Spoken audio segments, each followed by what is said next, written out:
আসসালামু আলাইকুম। আজকের বাংলা নিউজে সবাইকে জানাচ্ছি স্বাগতম। শুরুতে জানাচ্ছি বিশ্বের আলোচিত খবরের শিরোনাম।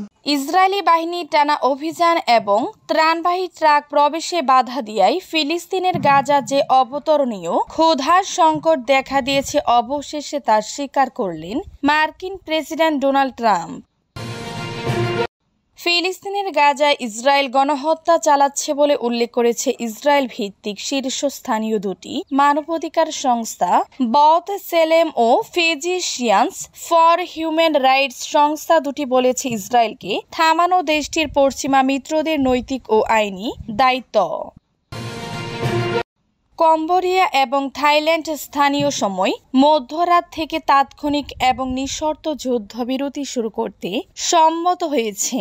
মালয়েশিয়ার প্রধানমন্ত্রী আনোয়ার ইব্রাহিম এ বিষয়টি নিশ্চিত করেছেন। ফিলিস্তিন ও ইসরায়েলের মধ্যে দ্বিরাষ্ট্রভিত্তিক সমাধানের আলোচনা পুনরায় চালুর লক্ষ্যে জাতিসংঘে সম্মেলন শুরু হচ্ছে আজ। যুক্তরাষ্ট্রের নিউ ইয়র্ক শহরে 3 দিন ব্যাপী এ সম্মেলন শুরু হবে। ইয়েমেনি বিদ্রোহী গোষ্ঠী হুতি ইসরায়েলের বিরুদ্ধে সামরিক অভিযান আরও জোরদার করার ঘোষণা দিয়েছে। অপারেশন সিঁদুর নিয়ে দীর্ঘ প্রতীক্ষিত আলোচনার শুরুতে ভারতের প্রতিরক্ষা মন্ত্রী রাজনাথ সিং জানিয়ে দিলেন, 4 দিনের ওই যুদ্ধে ভারতের সেনাবাহিনীর কোনো ক্ষতি হয়নি, কারো চাপে পড়েও ওই অভিযান বন্ধ করা হয়নি। এতক্ষণ শুনছিলেন বিশ্ব আলোচিত খবরের সংবাদ শিরোনাম। এবার বিস্তারিত। আমাদের খবরটি যদি ভালো লেগে থাকে অবশ্যই লাইক, কমেন্ট, শেয়ার করতে ভুলবেন না। সত্যিকারের ক্ষুধার সংকটে ভুগছে গাজাবাসী, স্বীকার করলেন ট্রাম্প। ইসরায়েলি বাহিনীর টানা অভিযান এবং ত্রাণবাহী ট্রাক প্রবেশে বাধা দেয়ায় ফিলিস্তিনের গাজায় যে অবতরণীয় ক্ষুধার সংকট দেখা দিয়েছে, অবশেষে তার স্বীকার করলেন মার্কিন প্রেসিডেন্ট ডোনাল্ড ট্রাম্প। সোমবার যুক্তরাজ্যের স্কটল্যান্ড সফরে গিয়ে এই প্রশ্নের জবাবে তিনি বলেন, কিছুদিন আগে টেলিভিশন সংবাদে আমি গাজার একদল শিশুকে দেখলাম, তাদের খুবই ক্ষুধার্ত দেখাচ্ছিল। গাজায় সত্যিকারের ক্ষুধার সংকট শুরু হয়েছে এবং আপনি একে কোনোভাবে ভুয়া বলে উড়িয়ে দিতে পারবেন না। স্কটল্যান্ডে যুক্তরাজ্যের প্রধানমন্ত্রী কিয়ার স্টারমারের সঙ্গে বৈঠকের আগে সাংবাদিকদের সঙ্গে মত বিনিময় করার সময় এই কথা বলেন ট্রাম্প। চলতি মাসের শুরুতে গাজায় 2 মাসের যুদ্ধবিরতির প্রস্তাব দিয়েছিলেন ডোনাল্ড ট্রাম্প। সেই প্রস্তাব দিয়ে 2 যুদ্ধরত পক্ষ ইসরায়েল ও গাজা উপত্যকায় নিয়ন্ত্রণকারী গোষ্ঠী হামাস নিজেদের মধ্যে আলোচনাও করেছে। গাজায় গণহত্যা চালাচ্ছে ইসরায়েল, বলেছে ইসরায়েল ভিত্তিক 2 মানবাধিকার সংস্থা। ফিলিস্তিনের গাজায় ইসরায়েল গণহত্যা চালাচ্ছে বলে উল্লেখ করেছে ইসরায়েল ভিত্তিক শীর্ষস্থানীয় 2 মানবাধিকার সংস্থা ব'তসেলেম ও ফিজিশিয়ানস ফর হিউম্যান রাইটস। সংস্থা দুটি বলেছে ইসরায়েলকে থামানো দেশটির পশ্চিমা মিত্রদের নৈতিক ও আইনি দায়িত্ব।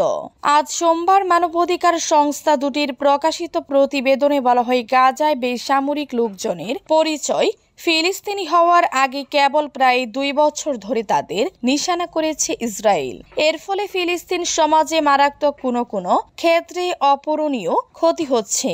2023 সালের অক্টোবর থেকে গাজায় নৃশংসতা চালাচ্ছে ইসরায়েল। এরই মধ্যে বেশ কয়েকটি আন্তর্জাতিক ও ফিলিস্তিনি সংস্থা একে গণহত্যা বলে বর্ণনা করেছে। এবার ইসরায়েলের সবচেয়ে প্রভাবশালী 2টি মানবাধিকার সংস্থা এ প্রতিবেদন দেওয়ার পর দেশটির উপর চাপ আরও বাড়বে বলে ধারণা করা হচ্ছে। নিঃশর্ত যুদ্ধবিরতিতে একমত হল থাইল্যান্ড ও কম্বোডিয়া, জানিয়েছেন মালয়েশিয়া প্রধানমন্ত্রী। কম্বোডিয়া এবং থাইল্যান্ড স্থানীয় সময় মধ্যরাত সোমবার দুপুর 12টা পূর্ব অঞ্চলীয় সময় থেকে তাৎক্ষণিক এবং নিঃশর্ত যুদ্ধবিরতি শুরু করতে সম্মত হয়েছে। মালয়েশিয়ার প্রধানমন্ত্রী আনোয়ার ইব্রাহিম সোমবার 28 জুলাই এ বিষয়টি নিশ্চিত করেছেন। শান্তি আলোচনার মধ্যস্থতাকারী দেশ মালয়েশিয়া জানিয়েছে, মঙ্গলবার 29 জুলাই কম্বোডিয়া এবং থাই পক্ষের আঞ্চলিক কমান্ডারদের একটি বৈঠক ডাকবে দেশ দুটি।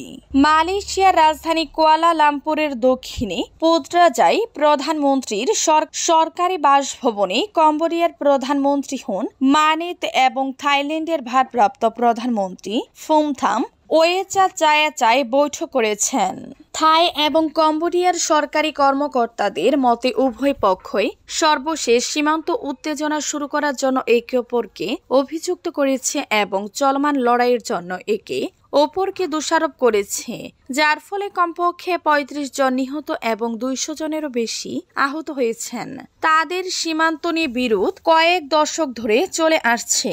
নেতারা ইঙ্গিত দিয়েছেন যে শান্তি আলোচনার কয়েক ঘন্টা আগেও সংঘর্ষ অব্যাহত থাকলেও লড়াই অবিলম্বে বন্ধ হবে।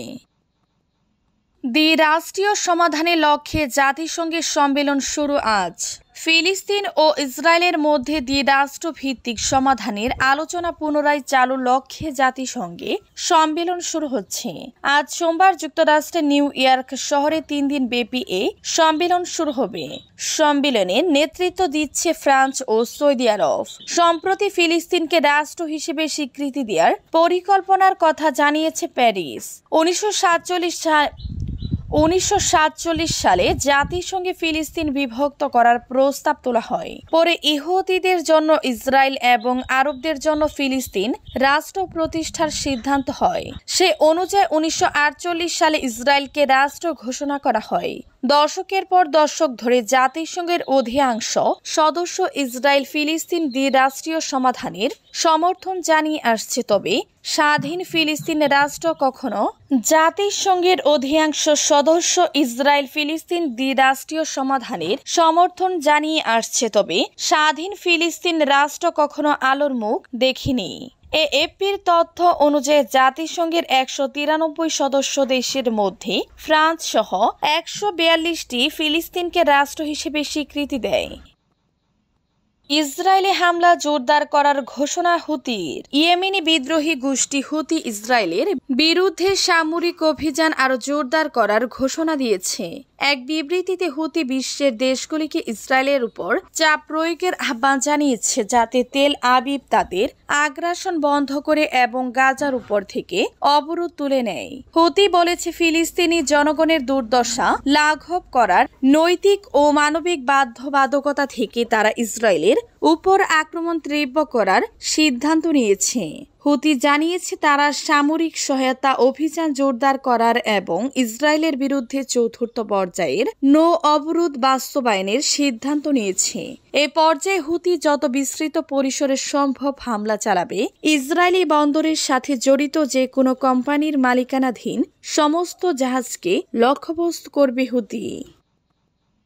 কারো চাপে পাকিস্তানের সঙ্গে যুদ্ধবিরতি হয়নি, জানিয়েছেন রাজনাথ সিং। অপারেশন সিঁদুর নিয়ে দীর্ঘ প্রতীক্ষিত আলোচনা শুরুতে ভারতের প্রতিরক্ষা মন্ত্রী রাজনাথ সিং জানিয়ে দিলেন, 4 দিনের ওই যুদ্ধে ভারতের সেনাবাহিনীর কোনো ক্ষতি হয়নি, কারো চাপে পড়ে ওই অভিযান বন্ধ করা হয়নি। তিনি বলেন, লক্ষ্য হাসিল হওয়া মাত্রই অভিযান স্থগিত করা হয়। আজ সোমবার ভারতীয় সংসদের নিম্নকক্ষ লোকসভায় অপারেশন সিঁদুর নিয়ে বিতর্কিত সূচনা করে রাজনাথ বলেন,